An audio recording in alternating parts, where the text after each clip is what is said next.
महाराष्ट्रातील ताज्या घडामोडी पाहण्यासाठी आजच आपल्या न्यूज 15 मराठी या चॅनलला यूट्यूबवर सबस्क्राईब करा. तसेच इंस्टाग्राम आणि ट्विटरवर फॉलो करायला विसरू नका. न्यूज 15 मराठी, आवाज जनसामान्यांचा. कनिष्ठ महाविद्यालयीन शिक्षिकेला घड्याळी तासिका शिक्षक दाखवून मुख्याध्यापकाने काढले अतिरिक्त मानधन. मुख्याध्यापकावर फौजदारी गुन्हा दाखल करण्याची मागणी. लाखांदूरच्या दिघोरी मोठी येथील 3 खटाळे शिक्षक कार्यरत असताना खटाळी तासिका शिक्षकांचे अतिरिक्त पगार काढल्याची तक्रार मुख्याध्यापकाविरोधात अन्य 2 घड्याळी तासिका शिक्षकांनी गट शिक्षण अधिकाऱ्यांकडे केली होती. तर यामध्ये चौकशी केली असता महाविद्यालयातील एका महिला शिक्षिकेला खटाळी तासिका दाखवून 1 महिन्यांचे मानधन काढल्याचा प्रकार समोर आला आहे. एवढेच नव्हे तर अन्य 2 शिक्षकांचे अतिरिक्त पगार बिल काढून पंचायत समितीला पाठवण्यात आले होते. मात्र हा प्रकार उघडकीस येता सर्व पगार बिल थांबवण्यात आले आहेत. असा भोंगळ कारभार करणाऱ्या मुख्याध्यापकावर गुन्हे दाखल करून निलंबनाची कारवाई करण्यात यावी, अशी मागणी आता नागरिकांकडून होत आहे.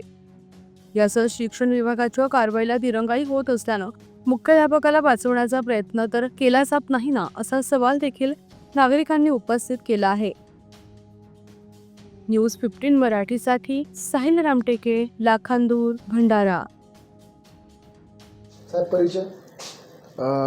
तत्वराज बाबूराव अंबादे, गट शिक्षणाधिकारी, पंचायत समिती, लाखांदूर. तर चौकशी दरम्यान काय निदर्शनास आलं तुमच्यावर? सध्या जिल्हा परिषद हायस्कूल दिघोरी मोठी या शाळेमध्ये 5 ते 12चे वर्ग आहेत.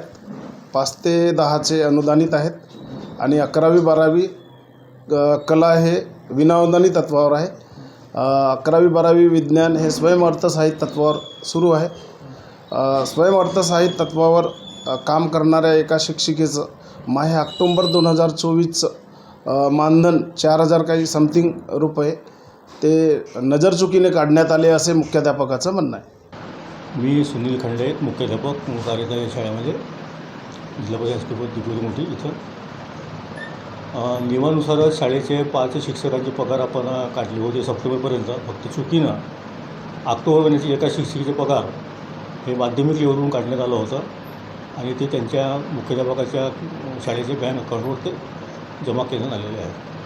मुख्याध्यापकाने स्वमर्जीने म्हणजे उच्च माध्यमिकचा जो सहाय्यक शिक्षक आहे त्याचा पगार माध्यमिकमधून काढला ना, हां, असा करताना व्यवस्थापन समितीची परमिशन घ्यायला पाहिजे, तो विषय सभेत ठेवायला पाहिजे. परंतु मुख्याध्यापकांना स्वतःच्या मनमर्जीने पैसे लाटण्याच्या ह्याच्यातून नाही का, स्वतः मनमर्जीने तो पेमेंट काढला असा आरोप करतात. आरोप आहे त्या संदर्भात काय म्हणाल? शाळेची अंतर्गत व्यवस्थापन हे निर्णय घेतले होते. व्यवस्थापन समिती आहे शाळेत देखरेखसाठी.